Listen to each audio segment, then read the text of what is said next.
députés et sénateurs, vous avez un rôle à jouer pour aider à corriger les excès du passé. Vous les collègues du Grand qui quittez les groupes armés, je vais le dire.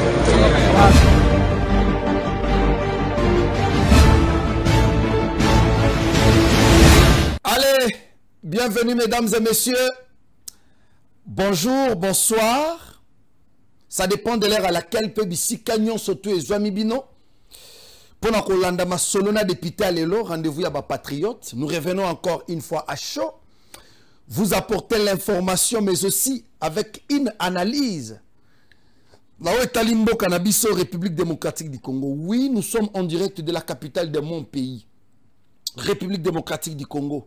Mboka Oelelo et Kobeti Sabatomi Tema. Et Belé Bakomo Mone la Congo. Nakati ba avion. Ou tazo Mone la Congo na réseaux sociaux. Mais ceux qui vous ont mis Baliboya na Congo. Oebo Sakana Nango. Revenez au Congo. Oebo Sakana Nango. Bakolo Mboka Bazu Mboka na Bango. Conscience Zongi. Makile Gangi. Tozawana Olame. Ouais. Tozawana. Nous sommes aujourd'hui vendredi 21 novembre 2025. Je pense que dans peu de jours, Tokokotana mois de décembre, mois Oya Yiki na Kinshasa, et Sika Oyo, comme Balou Babalo Bakampouila Mambu, et Sika Oyo Makambutu et Sangana. Bato koto, bato nord, bato sud, bato est, bato koto, sangana na Kinshasa. Masonona depuis tard notre solola nini. Visite ya Émir Katari na République démocratique du Congo et nini. Qu'est-ce qui s'est passé à l'arrivée? Ya président soit son Altesse ya Qatar awa na Kinshasa la capitale. Qu'est-ce qui s'est passé? Massolona député Bandekonanga, c'est le bombardement. Le bombardement. Bawazalendo na ba FARDC, basali lisu nini lelo na sud, Kivu pena nord. Ba révélation c'est dans ce nouveau numéro Massolona député Bandekonanga. Nous allons parler sur la situation de Kinshasa. Bandeko, parlons-en. Ça ne va pas à Kinshasa. Oui, Tosolo Liango.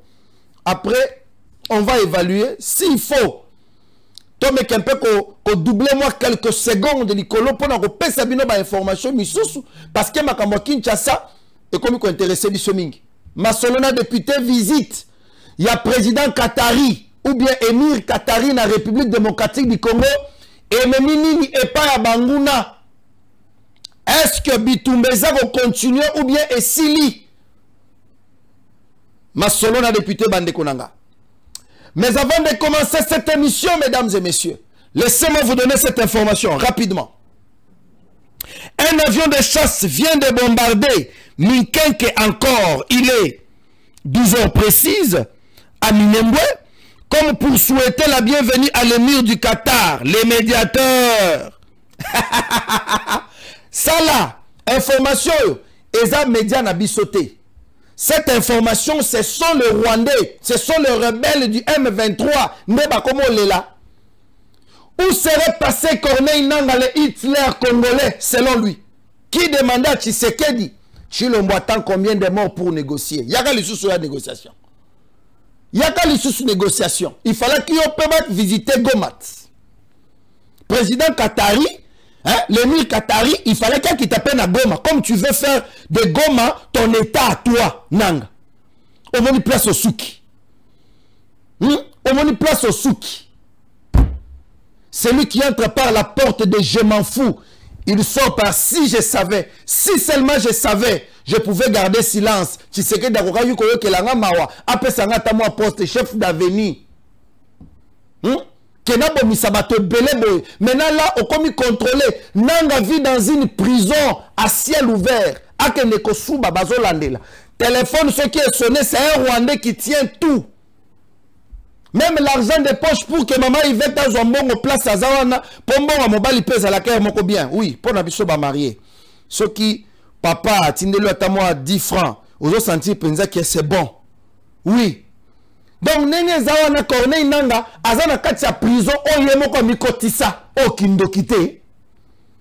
Ezala batu misusu abotama croyez qu'à cause de la muto amalonga basungi yo tu as été sauvé de justesse parce que oyebana kate ozana parcours amalonga te à part que Kabila lokoto soki wapi na bakop na bino achayo wana na semi pour que ça n'importe quoi, puisque Kabila avait une mission de prendre en otage la République démocratique du Congo, Azur à Tchéwana.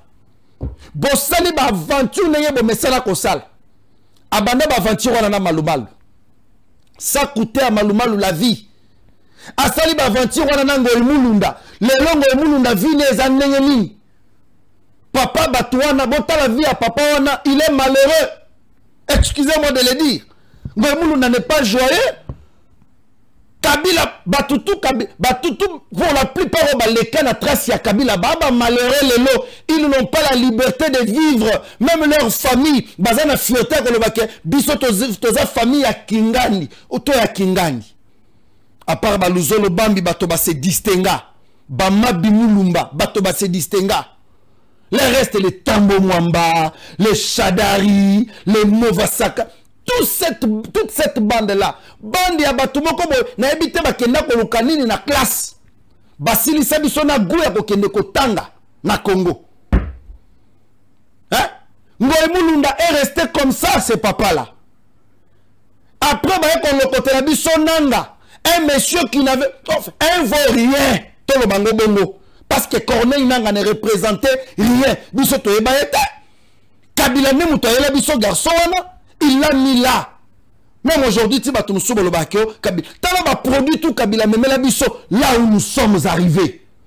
C'est pour dire que le pays a été géré par un étranger. Nakoyambe la bino lobby un ancien Kadogo. Lobby samedi, je vous promets, un Kadogo, il m'a dit des choses na simi mutuna lobby. On a relobate, yo mo on a plateau. Il m'a appelé au téléphone, il me dit mon frère, moi je vais passer à ton plateau. Pas ma kambo lobby wana. Na émission, c'est là qui avant-hier, je crois. Alors, j'ai beaucoup de choses à dire. Tu m'as rappelé beaucoup de choses. Nene toza. Hein? Otuni nai? Corneille Nanga tel qu'il est là, c'est quelqu'un à lapider. Mais comme nous avons le déjà qui va déjà AVC, abandi ko suba siko na bilamba ya solo, pour ba drogue, ba pesa kawan essayer de neutraliser le système nerveux naï. Dans peu de jours, ce monsieur-là sera évacué. Dans peu de jours, Corneille Nanga sera évacué. Et il y a un autre Congolais. Hein? Parce que Kuna Kope Baby, Corneille Nanga ne sait maintenant pas quoi faire.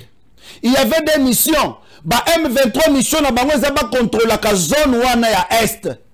Minéré bimagana kibudi ba beti masasi ba kuti mutu na bazone rouge ba beti masasi désordre wana ba lingieti kala bongo. Ça c'est Kagame. Corneille Nanga maintenant était venu avec une mission politique. Mission pour c'est-à-dire lui s'est rebellé contre le régime parce qu'il veut prendre le pouvoir par les armes. Mission les alaka comme à Kinshasa. Tilelo. Yawana suki place à Sukiwan. Il ne sait même pas bouger parce que Napongi alali bazo landelaye. Alamuki bazo landelaye. Akeko suba bazo landelaye. Ne place au cornet nanga keko mitia. Après avoir ce que Misaba Congolais belé. C'est comme si lui est clean. Ce qui est tout mituna, Corneille Nanga, avant que ma président Seni ou investissa wapi. Ozalaki na combien de biens? Oti na famille bazalaki ne loko bazalaki na nini? Parce que dans ces pays, kebi bato basimba bambongo. Vaut mieux tolo bela ba Gabriel Mokia. Vaut mieux tolo bela bato basimba mbongo na mboka oyo. Mais papa Corneille Nanga za réputé comme ba argentier, la famille Nanga n'est pas réputée na makamwa mbongo. Mais bakare mignon yazolo bazo réclamer que banane ba ko réclamer toze la bango awa. Ceux qui ba mi bali ba ko réclamer na bakare mignon. Comme tu le dis que atal si maliwa nanga mes enfants vont réclamer. Et je lui ai dit personnellement avant que je quitte que dans ce que vous venez de faire, même si je meurs, mon fils le réclamera. Ils vont nous trouver ici. Oh moka batata na biso, moka bakoko na biso. Ils vont nous trouver ici. Bozo sakanaka mingi na mboka ngo. Donc nous sommes dans cet état-là. Et comme lui, Nanga, avait le souci L'ambition les a qui purement politique, comme il se battait poitrine, hein? Ongai nanga, ndena sala fabrika monstre. C'est comme si le Congo tango, fondateur, père fondateur, ya mboka oyo, bandai ko fondé, solo nanga balobi ke yo to pesi au Congo, yo ndo komi roi ya Congo. Na yona Kabila. Nde alinyaki ya kozwa pouvoir na manduki. Kop na bango échoué parce que bato il fallait qu'il ba pesa misolo, ba financer bango, ba monike nzele za lisuzute, il n'y a pas moyen d'y aller, Tshisekedi les a bloqués. Tshisekedi a fait respecter sa politique, il a fait respecter les Congo na ba niveau nyonso.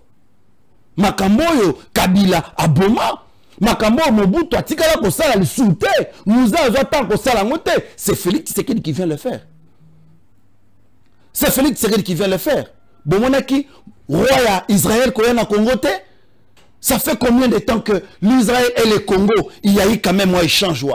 Ça ne nous dit pas quelque chose? Hein?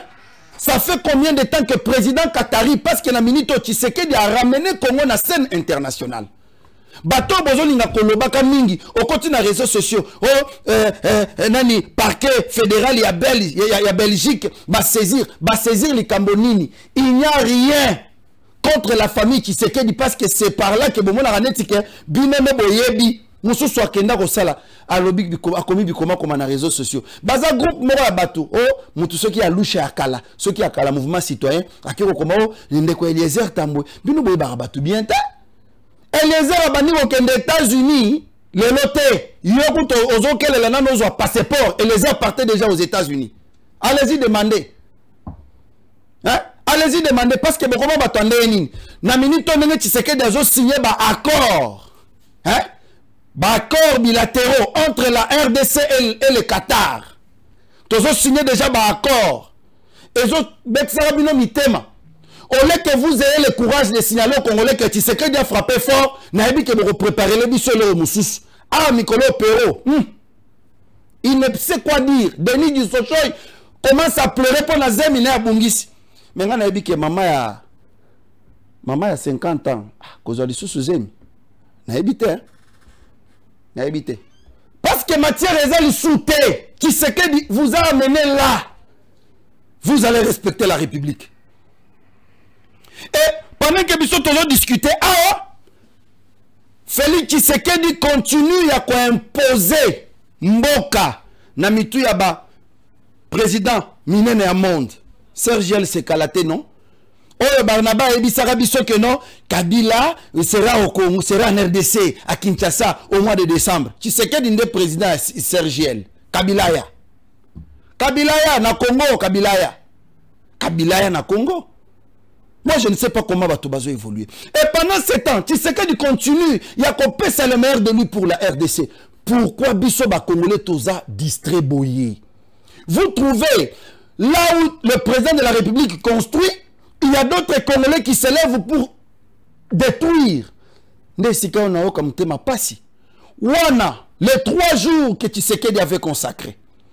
Pour la table ronde sur l'entrepreneuriat et l'emploi des jeunes, comme Alobaki de faire les Congolais millionnaires, il a voulu commencer par la jeunesse. Ministre PM leka.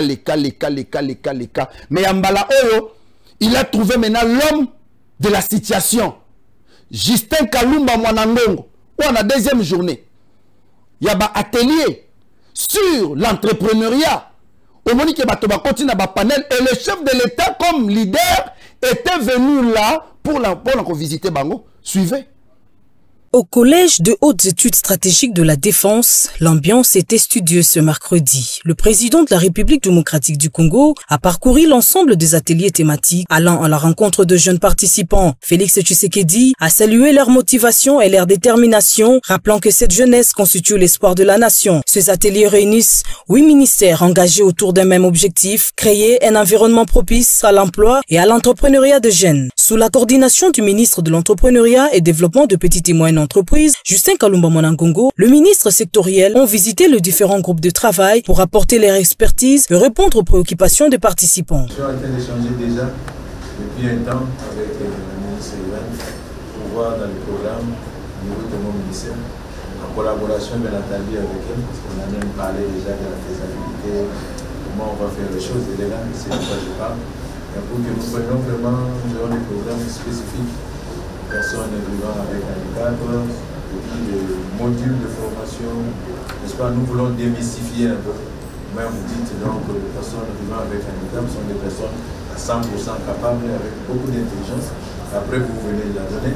Donc, avoir vraiment de métiers identifiés, comment ils vont faire, nous avons convenu. Donc, nous sommes vraiment dans des discussions encore avec la ministre. S'adressant aux jeunes entrepreneurs, le ministre Justin Kalumba Mwanangongo a encouragé l'ambition et l'audace, de qualité qu'il juge essentielle pour faire reculer les chômages qui touchent encore une grande partie de la jeunesse congolaise. Il a également réaffirmé l'engagement du gouvernement à soutenir l'innovation, l'auto-emploi et l'émergence d'un tissu économique jeune et dynamique. Classe moyenne. Maintenant, ils doivent étudier comment faire, quelle politique faire pour que les gens commencent à quitter cette classe-là de la pauvreté pour entrer dans la classe moyenne. Et puis après, ceux qui sont dans la classe moyenne, comment ils vont traverser pour aller du côté des millionnaires que le président veut créer. Et ces millionnaires-là, quand ils commencent à avoir les millions, ils vont chercher pour investir. Ok? Maintenant, ils vont venir voir. Il y a des partenariats publics-privés pour faire ça aussi. Et c'est pour ça que nous allons ouvrir aussi les marchés financiers, pour que les entreprises qui existent chez nous ouvrent leur capital. Des actions phares qui peuvent être portées par cette table ronde et qui peuvent entraîner les autres. Je ne sais pas si c'est clair. Vous réfléchissez à tout, il y a beaucoup de détails là-dedans, mais quelle est l'action la plus importante que les chefs veulent poser aujourd'hui et qui va vous pousser à résoudre les autres problèmes? Est-ce que c'est clair? Oui. Deuxième recommandation, nous avons une action phare en interministériel, ça va être les concours des plans d'affaires. Simplifié, on en a parlé hier, je ne sais pas si vous avez entendu. Porté par la vision du chef de l'État, Félix-Antoine Tshisekedi Tshilombo, ces travaux ouvrent un nouvel horizon pour la jeunesse congolaise. Si à quel moment? Au moment où l'émir Qatari a quitté le Congo, tous signé un accord, on a déjà préparé les jeunes pouvant gérer, pouvant être capables de gérer un grand projet sur l'entrepreneuriat et l'investissement dans Katiamboka. Si vous avez Tshisekedi, au niveau nanga ta, au niveau ta Kabila ta, au niveau na bino te, bino bolu kabato niveau na bino, Tshisekedi n'a pas votre niveau. Bino bozana se. Botika la ko discuter makambo bambetu. O kaikwa bazana zemi, o na Denise di Socho zemi elongwe, o pero luara yo wana koyaki maladi andeke. Wana bolo bakuna. Biso tozali suna ta wana te, botika la biso tanto tongamboka. Tozo tongamboka na biso. Et pendant ce temps, biso tozo tonga, ba gouverneur ya Kinshasa, ba konzia biloko ba Fourier, baza ko détruire. Honorable Nicolas, venez d'abord. Honorable Nicolas, député provincial ya Kinshasa bande konangai. Boyebi tango to solo la makambo mutu moso rebisa yo na Nicolas we manko e bokoma ko sala théâtre na TV. To sala théâtre te. Tozo solo la. Tozo solo la. Je vais féliciter Ndekonanga Martine Ouema. Tant on a zalaka un honorable Nicolas, mutumoka beninga minuit. Oyo zapi. Oyo muto géraka Nicolas Ouema ko tala ninga zo tutula moninga lo ya mwasi wana marola na bita. Il vient komone la biso boeta. Nazongi honorable Nicolas. Encore une fois, bonjour. Bienvenue. Bonjour et bon retour à Kinshasa. Merci beaucoup honorable Nicolas. Boni Kinshasa nakuti bino awa nzela ya kokangama na lobaka na plateau awa. Bokutana kina kiabula.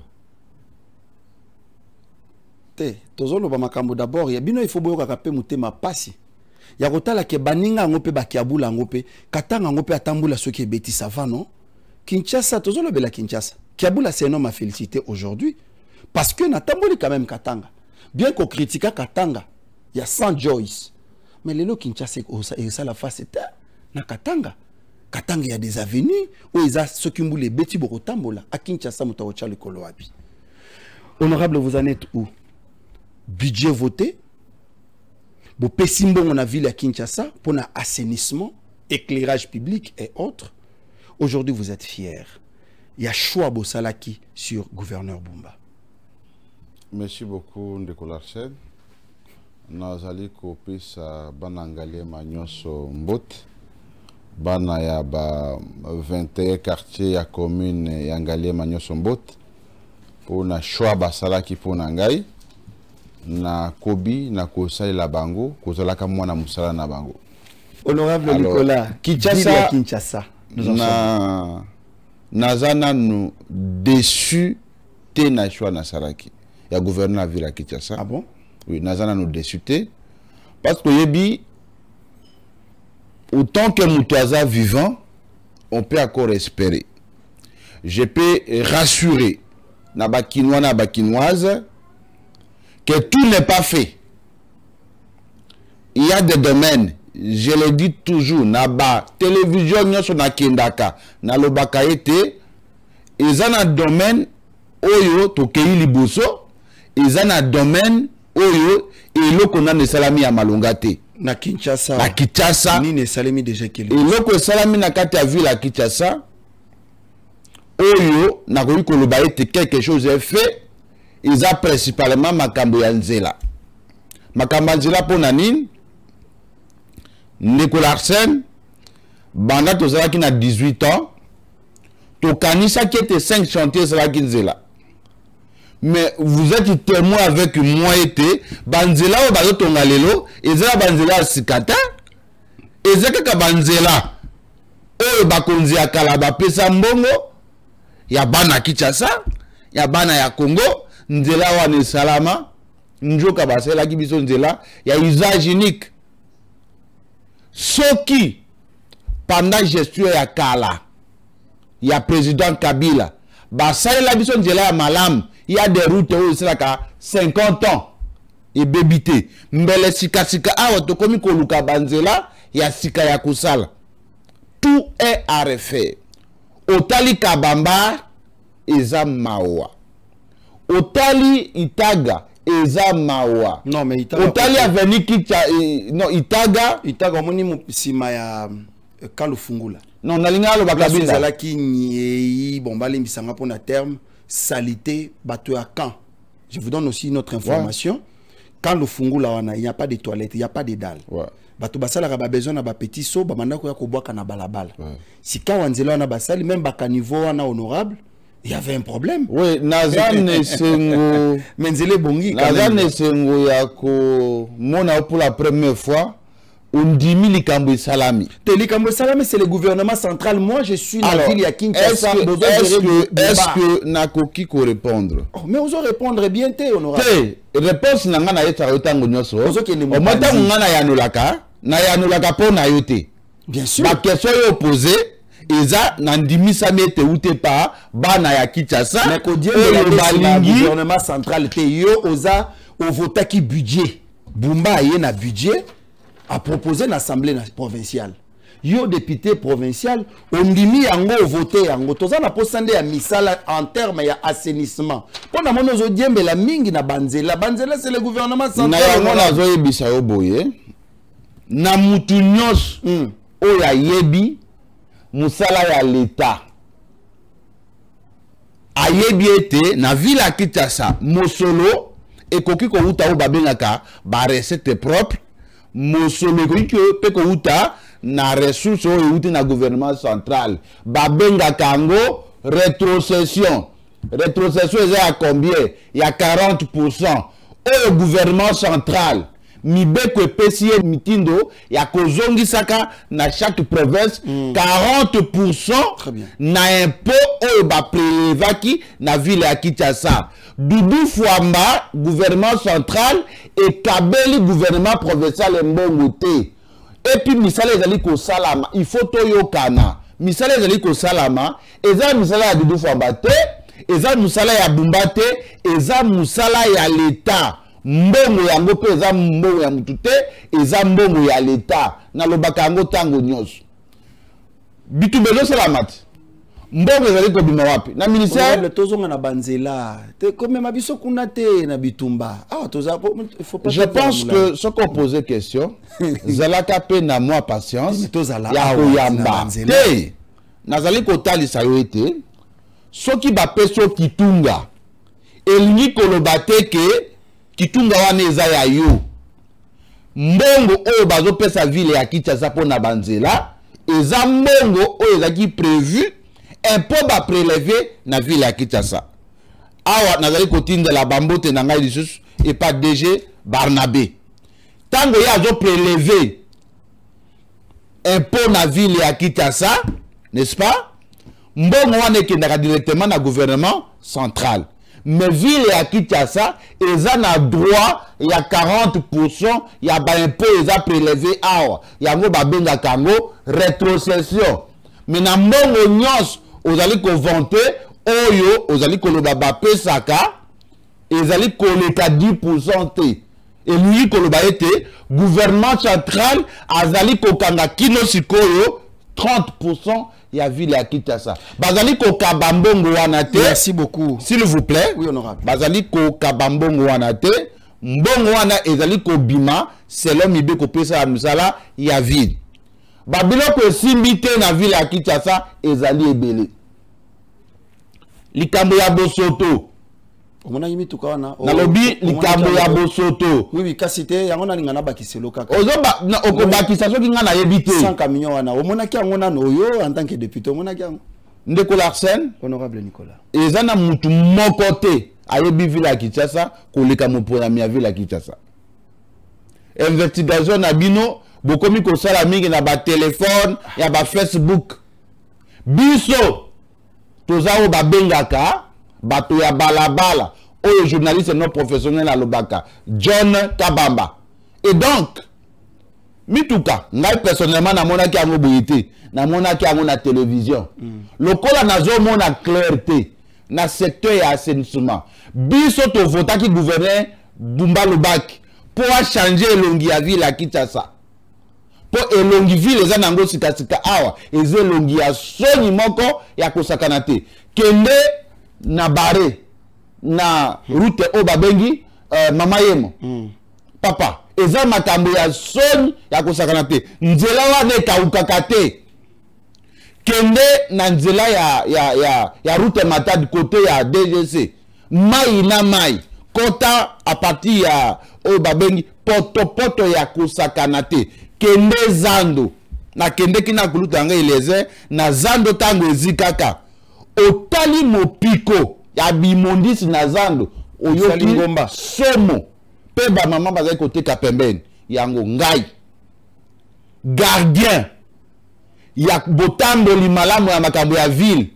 J'ai adressé une question orale avec débat na DG à Raskin eza régie d'assainissement ya ville à Kinshasa aya koyebisa biso afetaki tango ndeko Bumba nomaki ye est-ce qu'asungi muta nomaki ye to azali koboma ye et donc il doit venir répondre c'est mardi et donc na lobaka tango nyos sans crainte d'être contredit soki ndeko Bumba sali malam j'ai l'obligation morale de l'accompagner soki secteur moko boye tamboli malamu te j'ai l'obligation de dénoncer pour permettre ete abongisa musala parce que mokonzi ya mboka alobi tina conseil des ministres que alembi bosoto ya ville ya Kinshasa mokonzi ya mboka et donc nous avons l'obligation de mettre de l'énergie pour na kotindika gouvernement provincial na ba région. J'ai dit à mon frère Bumba que chaque ministre que tu as nommé doit faire le travail pour lequel tu l'as nommé. Chaque DG doit faire son travail. Si quelqu'un ne fait pas son travail, azali kozongi sayo sima, soki bakogangela mutu bakofinga mutu. Bakofinga ministre te, bakofinga DGT, bakofinga yo Bumba. Na niveau ya transport, il y a un problème sérieux. Il y a des embouteillages inutiles. Il y a l'absence totale de l'autorité de l'État Nanzela. Et donc, la ville doit exister dans le niveau Nanzela. Dans le niveau de la sécurité, les choses ne marchent pas. Et donc, ezana makambo ya malamu ezali na ville, makambo ya mabe ya ngwa ya tozoli côté le mela. Honorable Nicolas Wemako Toyokio, en vous écoutant apparemment, vous donnez l'impression d'un député, d'un élu déçu. de la gestion, il y a circonscription na yo. Parce que là, on se rend compte que Bino Bato Bozala qui censé, il y a qu'au paie sa matière, Bozo se plaindre sur ce point. Ça, c'est votre point de vue? Non, mais... Je le respecte comme mes points de vue. Vous avez toujours assumé les choix portés sur Bumba, jusque-là, vous n'êtes pas encore totalement déçu. Honorable Nicolas. Olobi ke banzela, maï, poto foulou, partout. En tant qu'élu, vous êtes avocat. Récolte ya taxe au bazako fouti sabatunanko. Au babengi à contrôle technique, bien qu'il y a des véhicules qui ne sont pas contrôlés, j'ai reçu les informations. Lelo, balobi kezana ba agent. Oyo baza déjà fouti ba autocollant wana contrôle technique eza au $680 ba tekelio yango sans que les véhicules passent par les contrôles techniques. Bazi au collègue il suffit seulement au leka. Honorable Nicolas, comment vous pouvez imaginer cette histoire-là? Parce que balobi contrôle technique, Moutakogia a scellé contrôle technique à moins d'1 kilomètre à Kotina Liboulou. J'avais parlé que pourquoi ne pas attendre que 80% Misala et Banzela et Salema, comme ça va permettre à ce que le peuple, la population se retrouve. Oyo Banzela Koto Bazo Sala, il y a des routes au Babandikou Tunanouté, Maboulou partout. Mais Bazo Fouti Sabato, contrôle technique sans Koutouba Sala. Puisque ce tobi que notre salle s'appelle contrôle technique dans un sens vrai. Mais tout que les Kébélé na Kinshasa, Bassit Pekomi Mouké, honorable Nicolas. Comment vous trouvez cette histoire? La scène Benda. Oui, continue à ce secteur. Oyebi Omati Mingi. Vous êtes sûr? Na lobby Omati Mingi.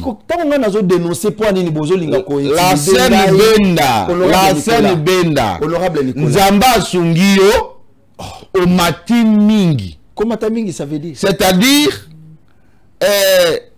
les plus grands journalistes à Congo.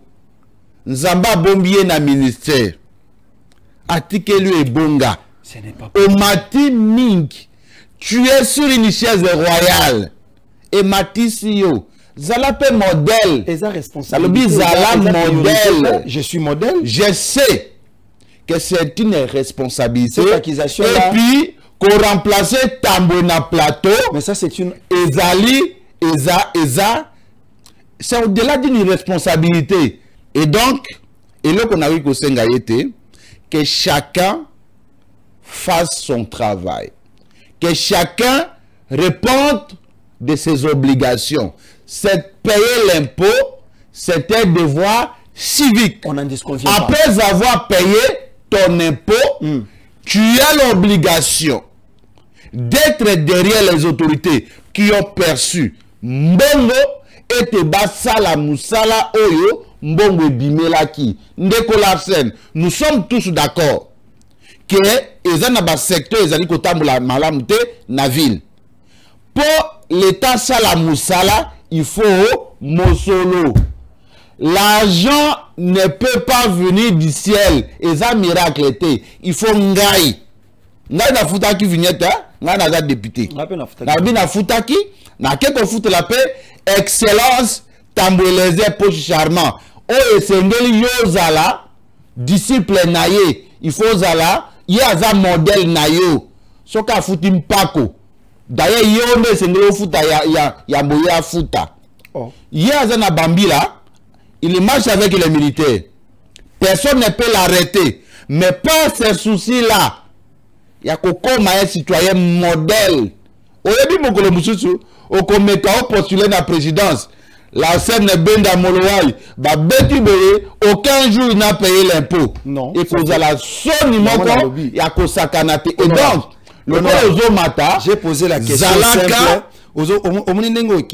na posé question simple. Bon, évitera bilo quoi que journaliste a tuni ne mutuneza na normal. Bala moko bandi ko bimise muto pe perdre eza mara muto banda ko vivre ah on a se plaindre te. To banda ko vivre pas te na tangi ko mo mutute. To banda ko vivre makamon. Ce ko tuni ka question et touti. Allez, bino ba to pe perdre. Les longs na tuni question. Papa, aux députés provinciaux à Kinshasa. Kashina yebi yo boya. Makambo contrôle et me futa vi ngai moko na futa. Tokende na mutuka na ngai ceux qui osent information était mutumoko azoteka mikanda ya lokuta tokende na yo, on va les prendre, on va l'amener au parquet. Moi-même j'ai assisté nande konayo Dani Jekao Kifula Oyazali, journaliste proche à peuple, collègue nayo.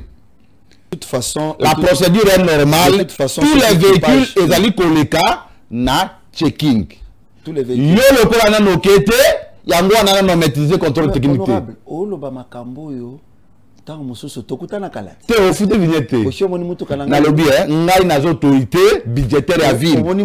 Ce qui na bengi DG Kajos akobeta na machine kombo ya la scène benda molwai ekobimate. Aux assure honorable. Naza très sûr.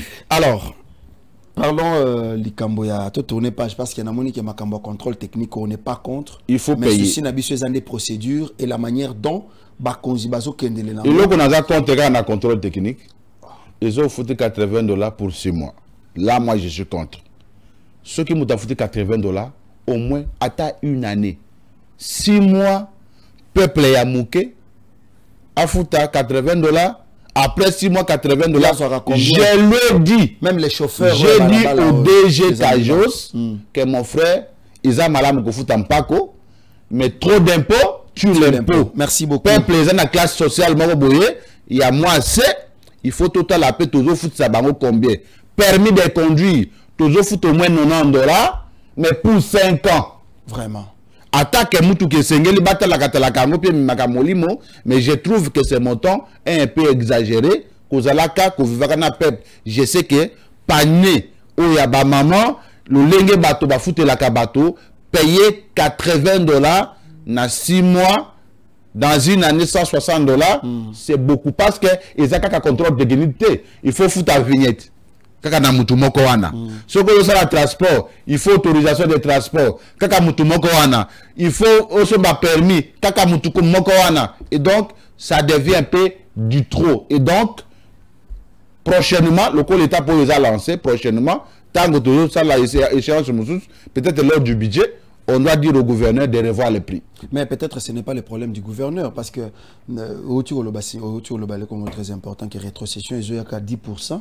Peut-être que les gouverneurs peuvent à niveau na comment beta mutu comment ko kangisambo. Te ba beta mutu na mutu ya peuple te. Kasi na minito c'est le peuple qui subit parce que peuple ne mutu siko il faut fouta boy. Obi makoto ba roulage bazali wana. Peuple ga muta fouta. Bien qu'il y a une guerre on a nazo apprécié te ya kotala que aussi longtemps que les roulages où la police n'a pas les droits ya kokota na mutuka ya mutu. On ne pas un droit de filmer tes coachs dans les réseaux sociaux. Il faut que les droits le filmage. Oui. Policier, agent de l'ordre dans les réseaux sociaux, agent de l'ordre pas que kota na mutukaya. Est-ce que un agent qui entre dans les véhicules et en particulier on peut l'appeler un agent de l'ordre? Non. C'est un agent des désordres. C'est ce qui s'est fait. La police est soumise à une éthique professionnelle. Très bien. Il y a général Israël, vous voyez que l'homme est là, il est ordonné. Mais il a hérité ça. Vraiment. On vous a dit que le régime passé n'a formé personne. Ni l'armée, ni la police. Nous avons une police vieillissante. Une police vieillissante. C'est-à-dire... D'abord, taxe Bakakola Rango. Est-ce qu'ils attaquent Sénan? Non, mais... D'abord, est-ce qu'il y a combien? Oh, pesa $80 pour nous. Est-ce que d'abord, hier roulage est Moutakousambon? Si c'est une contravention routière, au sali papier, au tini moutou, à kende kofuta, et si quand même ceux qui appellent Bordeaux libéré Moutoukanan. Oui, son travail, c'est de constater la contravention routière. À constater à sali PV, ça y est une note de perception, à que kofuta. Mbongo côté na caisse à l'état, il y a zana na bana Coca-Cola. Mais honorable, c'est quoi guerre entre la police na parce que la police peut pas remis ko filmer bat. Ba moni yo zo sala nyamu nyamu ba filmer peut ba na réseaux sociaux. Comme sikoyo policier a filmer population peut na a filmer policier. Moutinho so amabe azo melise ba filmer. Ce que vous finga policier, comme preuve exacte pour na kola qui ça été, yo finga qui est, vous savez na mikili mususwa, ba caméra est partout. Pour na koye ba que tu as mal stationné, tu m'as insulté, boye boye. Alors, la police se prend en charge pour na kola qui ça été, tu es sur une mauvaise bande, tu m'as insulté pour prouver ce qu'on y était, tu as commis une infraction ou une contravention routière. Je ne vois pas en quoi c'est mal. D'ailleurs, j'avais suivi un général où il a autorisé qui était Moutounio Chakomon à policier n'état moko boyamabe bo filmer. Na pesi longonya na ba congolais oyo ba meseli ko filmer ko tindela biso et azali ko yebisa na ba congolais ba son ba balingi kimia ba filma kangonga nyonso makamo mabe ma police soko bazali ko sa tracasser pa bana moto ko boto la moto ko tobola ba pneu ko boto la ba carte ko longola ba plaque ba filmer. Ce qu'il a fait, ce n'est pas forcément de critiquer, de prendre nos frères là, les recycler, pour améliorer ma condition de vie na bango. Peut-être ça peut alléger parce que il faut pas qu'on analyse légèrement, n'est-ce pas, avec légèreté, bah makamboana. Il faut aussi côté la cause profonde, sans pour autant soutenir bah acte wana, mais il faut qu'on tourne ni les commissions bah policiers wana na comportement wana. Peut-être mutaya qui banda tongo. Qui n'a 18 ans, a joué le Koliate, problème à classe et Zakuna, ils se livrent dans ba acte où il y a kana quitté, mais ils sont obligés d'être sanctionnés. On est là, c'est pourquoi, dans la conseil d'Atangonios, dans le VPM intérieur, Kouloutou Jacqueline Chaban, aïe ba conformer, ko recruter ba policier, aïe ba ko équiper bango, na ba tenue, na ba bout, na ba matériel nécessaire, ba ba ko recycler bango pour tous voir une police professionnel, une police moderne, une police équipée, basée sur la moto ya kitoko, basée sur la mituka ya kitoko, basée sur la patrouille mixte pour protéger le peuple n'a bien à bango. Merci beaucoup, honorable Nicolas Wemakoy, au mon côté élu à Kinshasa Ngaliema. Nous sommes en direct de la capitale congolaise. Mais pour Nanga, à mon humble avis, je pense que la police a représenté l'image Yamboka. Puisque j'ai toujours dit, quand les policiers sont ceux qui passent les côtés, ils sécuriser. C'est vrai que ça fait mal. Il faut dénoncer les anti-valeurs. Il faut dénoncer les la promotion à Bango. On refuse il faut... Moi, je ne suis pas contre cette pratique. Je ne suis pas pour ce que beaucoup de policiers basent ça. Mais vaut mieux filmer ça. Tu peux remettre les vidéos aux autorités compétentes. C'est ce que je voulais dire. Parce que l'Internet est à la portée à Batonios. Vous allez côté Kambo, Kamabe, Liban, regarde les policiers congolais. Filmer, je suis d'accord. Mais est-ce qu'on ne peut pas filmer là, général Israël, qui est à la batotina qui n'a pas là, Moussala, ou bien un numéro vert, où il y a que ceux qui m'ont amoni bavure, azana ba preuve, à côté au fond à tiki parce que tant que tu as les réseaux sociaux, et kobimaka mkolonine, et cause à la problème. Et moi je pense que et puis roulage Jonathan ça amendé. Pour moutonyo ça veut commettre erreur, mais ce qui a bongi si bon moïnaï. Imagine on est que l'on a réseaux sociaux. Mais est-ce que vous savez que même Azapé père de famille, Azapé na babo kilo, Azapé na moisi, nyonso eleki bongo. Est-ce que mabe abiso ceux qui va filmer ango et côté na réseaux sociaux. Mutakotambola, c'est ce que j'ai dit à Mos que ceux qui la police babandi ko filmer babavir nyonso to salaka. Oh bakanga kabino qui na ba boîte de nuit. Bakuti yo ou yo wana mineur, place aux alaka wana mineur. Denge bakangi yo na eta bazweli yo allez ba filmer yo ba tient na réseaux sociaux. Je ne sais pas si yo rozonga ndako okotambola rosala émission normale okozonga kananga ozomona donc makambo eza bongo, il ne faut pas tokende pe na extravagance eza malamu te, moi exagération eza malamu te, eza côté qui image ya mboka mabe. Ouais eza malamu te. Alors honorable Nicolas, nous terminons avec vous par cette pratique que tozomona na Kinshasa. Namona ki jour wana je venais d'arriver à Kinshasa et toyaki mokolo moko na ba léopard, c'était le lundi. Tango tokomi on pensait à parler du peuple des tracteurs et bandi kolongola matiti pendant ces moments là. Tozalaka na président de la République na biso tous les jours à Kinshasa. Assure kilaka tamolaka. jamais tu songes que plus le président est à la carte capitale, il faut tout la matite to bongisa pour te mettre na et moi na maman Marthe. Mais quand il y a des visiteurs, aux hommes qui bazo kombola ba bongisi. Lelo la moni bumba, nenga bongisi ko banda aéroport, ti palais de la nation, nzela izali ngebungebu. Pourquoi cette pratique-là? Comment vous trouvez cette histoire? Nous ne pouvons pas vraiment mettre de l'ordre que tous à la déjà, mboka na biso ti kala kaka bongo propre, bopeto à tout moment. Ndeko Larsen, soko moni tata ya Yambo, Félix Antoine Tshisekedi Tshilombo, ake kolobela bosoto na conseil des ministres, c'est que Mokonzi Asuki. Oyebi ngai Wimakoy, ngana daka na vision ya chef de l'État. Tu te souviendras, lorsque chef de l'État a eu Maloba, pour na kosenga encadrement ya bawewa, j'ai fait une loi portant réglementation de transport comme pas taxi moto na ville à Kinshasa. Super. Mokonzi Mboka a beleli bosoto ya ville à Kinshasa, ngai Wimakoy na bengisi DG ya Raskine poete ayebisa biso. Est-ce qu'il a honoré la décision Yandeko Naye Bumba ou Yanoma qui est pété à Kombo la ville à Kinshasa Mobimba? C'est lui qui a la responsabilité. Il a procuré Bakanivo, il a commis ma basalité pour qu'il ne boit kango et sika ezali destiné pour Nayango. Et ça, je ne trouve pas ça responsable. Si je suis libre de le dire ainsi. Que ngai nanda kona ngai pona komba yango.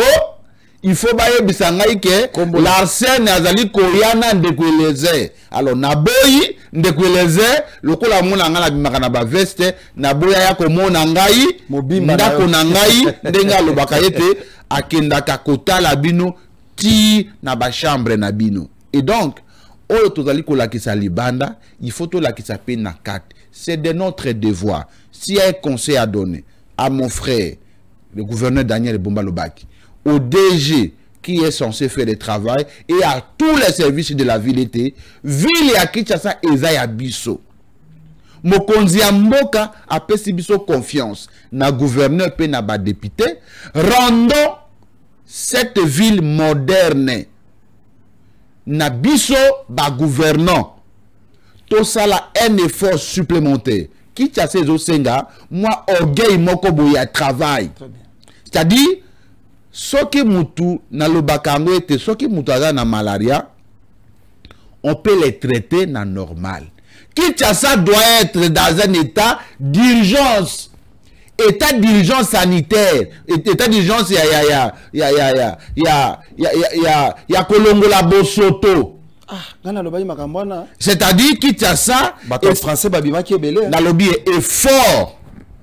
Oyo tokoki kosala pona kobongisa Kinshasa eza effort moko boye likolo ya normal parce que soki to relâcher kaka muke la ville va se fondre. Merci. Et c'est de notre responsabilité. Merci beaucoup, Nicolas. Il y a kozalaka na souci ya kobongisa engumba oyo parce que c'est le siège des institutions, c'est le miroir de la République et donc il nous appartient aussi nous les peuples, n'est-ce pas? Et vous les journalistes, il y a qu'on sensibiliser le peuple wana pour na kola ki sa yete soko zu bosoto na yo ndengo lobi na quand le fungula bazali ko zwa bosoto ba salité ba boaki na ba caniveau. C'est aussi la responsabilité de la population parce que il faut que na pe vérité bosoto zakana na katwana yaka na lobi bosoto na balabala wana te eza bumbate mutu azwa kangwa kende ko boaka na balabala na lobi le civisme doit être les meilleurs renseignements tokoki kopé sa peuple ce qui peuple ye moko a misé en charge a lobi nzela o eza ya ngai na zwango lokola ndako na ngai peuple aboyi ko boaka abomi matiti ba service compétent ba ye ko zwango ville kozana musala mukia kosala. Merci beaucoup honorable Nicolas Wemako. Nazali ko souhaiter bonne arrivée na Émir Qatar. Je pense que on n'a pas eu le temps de parler les adversaires de la République sont agités. Et Makassi. Agités parce que Bamesana Koko Saye, comme l'homme de la vérité est venu, Félix ne cache rien. Il va tout lui dire. Kagame apesi minerete, Kagame apesi bangombe. Bangombe yango ya moyibi. Mais awaye biso to kopesa ye nyonso oya kolinga te ye mutasani ba oyebi ba Rwanda Air eza ya bangote aéroport oyo bazotongeza ya bangote Rwanda pesi ni. Mais il y a plusieurs accords qui ont été signés, hein? Accord commercial, accord entre donc beaucoup de projets d'investissement entre la RDC et le Qatar. Je pense que ye na mabere na bisoti tokotali ça ye makamba masolo te eza cash ke ya solo tongela biso oyo babengaka Zevetem Charles de Gaulle awa oyo aéroport na biso minere yango oyo ya biso eza ya cash ya moyibi te et donc qu'il a par Rwanda. Merci beaucoup. Merci. Il tremble parce que nous avons du cash, ce n'est pas du vol. Ils ont trop su. Ils ont abisso. C'est-à-dire mokonza memi mboka na niveau ya batonios ba komi ko la confiance na mboka na biso. Merci donc beaucoup. Nous avons la confiance. Honorable Nicolas akoleka babo ce jour na kati ya ville à Kinshasa. Merci et si kawa biso to zali be lui to ko batela yi. Merci beaucoup honorable Nicolas Wemakoy. Bolongolande ba fulu bobongisela bana Kinshasa bobo sala o bokoki ko sala salon ma responsabilité na bino lobby action commune pour la République. Ils sont là.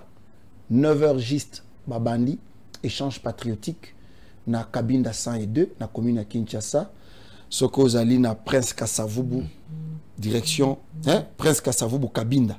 Il y a une station là au sein de tous ceux qui devaient bon marché siège et action commune pour la République ils a liwana selon l'information où est comme lingai baza ko bengisa ba capable nyonso na bato boza yaka okoma capable oyo wana bokutana na honorable Nicolas okutana na ba capable président il y a parti politique action commune pour la République okutana bato ebele ndeko kamba yazali na PAC bango baliaka bitabenama ya source na banza ke ndeko Nicolas okende pe komela mai il faut azwa batem na PAC tokutani. Merci, ciao.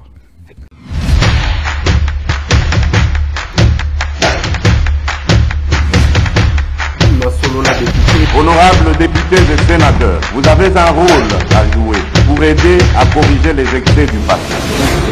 Vous les collègues des grands qui quittez les groupes armés, je vais le dire.